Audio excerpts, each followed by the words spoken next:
Backstory. 2 years ago I, 46, lost my husband in an accident and I was heartbroken.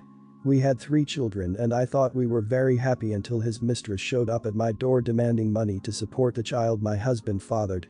I didn't believe her, but she was able to prove it with screenshots, messages, etc. The image that I had of my husband was forever tainted and he left me with a mess. Because of bitterness about the betrayal and how offended I was by the mistress's lack of remorse and entitlement, I told she wasn't getting a dime and that she shouldn't have slept with a married man. She kept harassing me, and when it wasn't going to work she went to my husband's family to put pressure on me to give her what she wanted. She even tried to involve my children, leveraging her silence for money. I knew that once I gave her money she would come back, so I told them myself. My husband and I had high-paying jobs, lucrative investments, savings, and I got a sizable amount from the life insurance policy. I consulted a lawyer, and while she could prove the affair, it didn't prove paternity, and since my husband wasn't on the birth certificate, nor could she produce that my husband acknowledged the child, she had no case. After my lawyers sent her a strongly worded letter, I didn't hear from her for a while and thought it was over until my oldest Alex, 19, came to me and said that she did a DNA test with a mistress behind my back. She said that did it because she wanted to get this resolved. The child deserved to know who their father was and get the financial support that they were owed. My husband had a will that stated each of his children were to split an inheritance that they would only access to when they went to college and couldn't get full control until the age of 25. When the results came back proving that my husband was indeed the father, the mistress took me to court. It was a long legal battle, but eventually a settlement was made. I sat Alex down and explained to her that her inheritance would be split 50-50 between them and her half-sibling as part of the settlement agreement. When she asked if my other children had to split theirs, I told Alex no. My husband's will stated that it had to be split, but it didn't say it had to be equally, and until each of the children turned 25, I had full control. Alex was upset, saying that it wasn't fair. I countered saying that it wasn't fair that my other 2 children had to get a lesser share because of my oldest's choices, and if they wanted their full share, they shouldn't have done the DNA test. There's still plenty of money for Alex to finish college, she just won't have much after that, and I do plan on dividing my own estate equally in my own will. All of this Alex knows, but they are still giving me the cold shoulder. My own siblings think that it wasn't fair, and I'm punishing Alex for doing right by her half-sibling, but I don't see that way. Am I the idiot?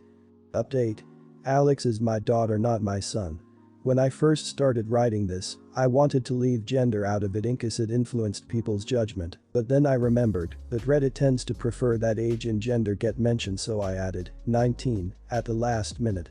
Hope that clears it up a little. My other 2 children are Junior, 17, and Sam, 14. The half-sibling is now 5. When my husband drafted the will 10 years ago, he initially named just our children, but a friend of ours had an oops baby, so he changed it to be just his children in case we had another one. At least that's what he told me. After the mistress threatened to tell my children and I decided to tell them. I sat them all down and explained the situation. They were understandably devastated and asked if they really had another sibling. I told them that I didn't know and that if a mistress could prove it, she might get some money.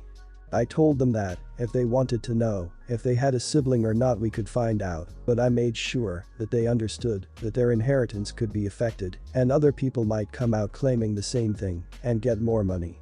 Initially all of my children said that they didn't want to have to deal with that, and so I did everything that I could to protect them, but I guess Alex had a change of heart.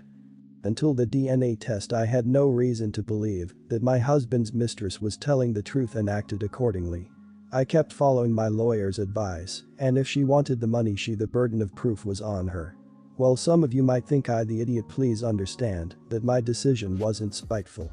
If I really wanted to punish Alex, I would just tell them they weren't getting any more money since they already used some of it for their first year of college, so the guidelines of the will were technically already met. I still plan on leaving them an equal share of inheritance from my estate too. Final update. Thank you so much for so many responses, even the ones who didn't 100% agree with me, because it did give me perspective. I also wanted to give an update and answer some questions to anyone who was curious, so here it goes. Since I told Alex what would be happening, she told her siblings, and the house has been pretty tense. To try and make peace, I spoke to each of my for a one-on-one and as a group to figure out what to do next. I spoke to Alex first and some interesting information was revealed that I'm very angry about. Apparently the mistress created a fake profile account and manipulated my daughter into befriending her. After gaining my daughter's trust, she pretended that she was in a similar situation as her and said that the DNA test proved that there wasn't any paternity. When Alex went behind our backs, she thought that it would prove the mistress was trying to fool us. My son Junior, 17, is furious that Alex went behind our backs and doesn't care why she did it and blames her for them being stuck with a half-sibling he doesn't want. My daughter Sam, 14, said she wishes she never knew the truth and is deeply upset. I asked my children that since they now know the truth, would they want a relationship with their half-sibling. Junior, clearly, wants nothing to do with the child and says that Alex should feel lucky he still considers her a sister. Sam says she doesn't want to, and I feel it's because she's in denial and wants to live life pretending that her father was perfect. Alex admits that she is curious but never wants to see or hear from the mistress ever again, so she doesn't think a meeting will ever be possible. I proposed family therapy, and while my girls are open to it, my son says that therapy is only for people who have something broken in them, and that's he's not broken, is now happy that his father is dead, and wants to change his last name as soon as he turns 18. I'm not going to force him, but I do hope he changes his mind one day. Our 13-year-old son has a disability from birth. He uses crutches to walk and has a speech impediment. Other than that, he's very bright and kind. He is even studying everything a grade ahead than what he's supposed to. He's been homeschooled for the last 2 years because of how severe the bullying got. And it kills me to say it, but he's never had an actual friend other than his younger sister. We've tried so hard to facilitate friendships, but it's never clicked. 7 months ago, we got new neighbors. My son and their son were the same age and they started hanging out. My wife and I were happy beyond words. My son was also extremely happy to finally have a friend his own age. Last month, we were made aware of videos the boy was making of my son and sending them to children from his school. Very cruel words were used in the video, including the R slur. We were heartbroken to find out that our son was aware of the videos and was allowing his friend to make fun of him just so they could hang out. Despite his protests, I brought up the videos with the boy's parents. I was furious. To their credit, they were extremely apologetic and the mother was so upset she cried. The boy was very embarrassed and was made to apologize to my son. But he's now refusing to become friends with my son again, which has devastated him. I'm now second-guessing all my actions and I'm wondering if I should have just reached out to the boy in private. My son didn't want me to involve the parents, but I did it anyway. I'm feeling very guilty. My wife is also very upset over the whole thing. We've already started therapy for our son. Just wondering if I did the right thing here. My son won't even talk to me anymore. Not the idiot, I'm sorry to hear this, but this kid is not friends with your son. He apparently is using your son's disability to his own amusement. Young kids can be cruel and mean. It must be terribly hard for your son to deal with this, since he felt like he lost the only friend he ever had, but he was also vulnerable to be mocked and to accept it since he couldn't possibly know better. I believe you did the right thing. How crushing. I'm so sorry that this was the outcome. Kids can be incredibly cruel. You did the right thing. Your son wants a friend and was willing to allow someone to deride and shame him publicly for that privilege, eroding his self-respect. You did the right thing by stopping that.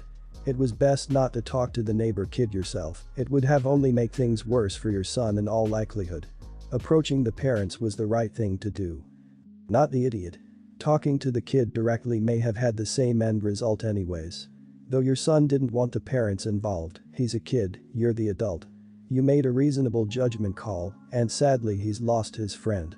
A lot of parents would have a problem with it if you had talked to their son instead of involving them, and they sound like the type who care what their son is up to, so I think you made the right decision. It's just a crappy situation all the way around. I had my daughter when I was 19, she's now just turned 18. At the time, my boyfriend and I, now husband, were going through a rough patch and decided to go on a break. I was devastated and angry, so decided to have love with one of my good friends at the time, and 3 weeks later ended up finding out I was pregnant. My boyfriend and I hadn't had love in over 3 months, so I knew it wasn't his, but we reconnected, and when I told him, he amazingly decided that he would raise our child as his own. The biological father of my daughter is no longer in our lives, nor does he know that he has a daughter. He is half Italian, so has very olive-toned skin and distinctive facial features. My husband thankfully has naturally olive skin, so when our daughter did too, it didn't cause an issue.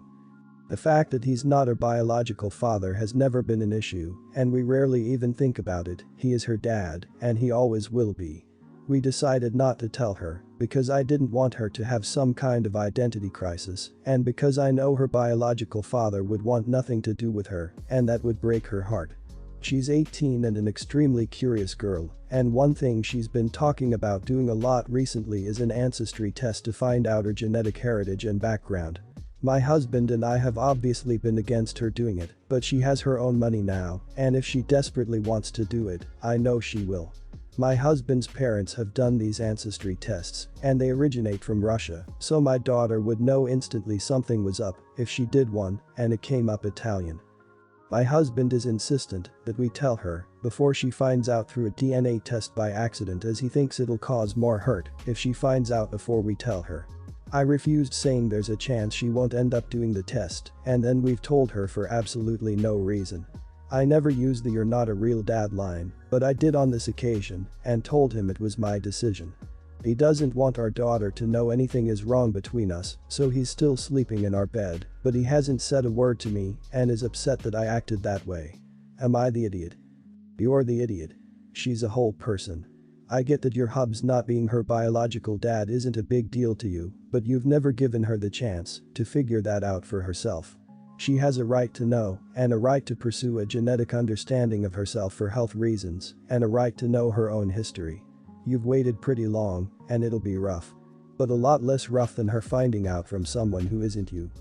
That was an absolutely terrible thing to say to your husband. He 100% is her father, and he has as much of a right to weigh in on this decision as you. You're also the idiot for your stance on not telling her.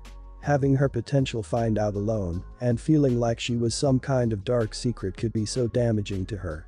What if she has already found out from a DNA test and hasn't said anything because she thinks her father doesn't know?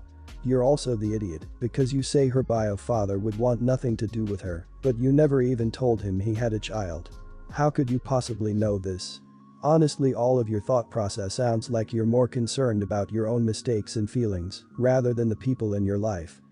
What if her biological father had predispositions to a specific disease or condition, things she could have inherited?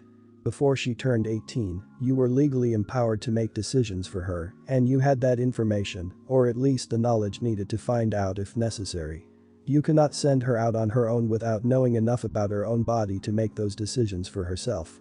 You may be her biological mom, but her non-biological dad is actually looking out for his child's interest, even when it is difficult, which is what a real parent does. My ex-girlfriend of 7 years cheated on me and initially led me to believe the child was mine when she was pregnant. Shortly before giving birth, her father asked me to meet him, where he told me he had reason to believe I wasn't the father. I was obviously devastated, being as I wanted to marry this girl, and she was my life. We were each other's first everythings.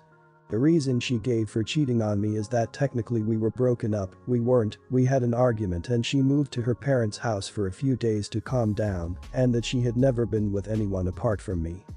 Regardless, I broke up with her. Apparently she has been heartbroken for the past year and has never moved on. She gave the kid the name I chose when I thought the baby was actually mine, etc. I've heard from friends back home she asks after me and how I'm doing. She's been diagnosed with depression, which is sad for her, but not my problem. My dad recently won a good amount of money from a legal dispute that has been dragging on years, and he gave me some money that let me buy 2 homes outright, one to rent, one to live in. She found out because my dad and her dad are friends, and she called me begging for a loan. She said she would pay me back, but if I could please help her out because she was struggling. I told her to hell off and lose my number. Literally every single person I know is telling me I'm a bad person because we were together so long and I have basically left her to fend for herself. To make it worse, my mom and dad are actually on her side and are trying to encourage me to do the right thing. They want to give her the money but won't out of respect for me, but they are pressuring me. I just feel like I'm in goddamn crazy land here. Not the idiot. Why would you give a woman who cheated on you money? You aren't together and the child isn't yours. There is absolutely no reason why you would or should give her money. Now, if your parents want to give her a loan out of their own money or any of your friends want to help her out, that is entirely up to them. As for doing the right thing, there isn't a right thing other than ignoring this whole ridiculous situation. Whether she cheated on you or not is irrelevant. How long you two were together is irrelevant. You're not together now and the child isn't yours, so you don't owe her anything. It's as simple as that. Though, I'm really curious as to why your parents of all people are on her side. You might ask them why they think your ex is entitled to financial assistance from you and try to explain your side to them a little more clearly. It's funny how often do the right thing translates to, I want you to give up your time and money to someone who doesn't deserve it because it'll make me feel better about the whole situation. You owe this woman nothing. You're not in a relationship and it's not your fault she hasn't moved on. Nor are you responsible for her current financial situation. Enjoy the gift your parents gave you and don't feel guilty about not helping out an ex who cheated on you and almost got you roped into being a father to a child that isn't yours. You don't owe this woman anything. You're not a bad person for not wanting to make a loan to someone who lied to you and tried to make you believe you were the father of her baby. No matter what kind of relationship you once might have had, you don't have that relationship any longer. And you know that it's very likely that any loan you make will never be repaid. Her struggles are not your problem and she made her own choices that led to her being forced to fend for herself. I'm always in favor of being the bigger person, but I don't think you need to feel the slightest bit guilty for not giving her money.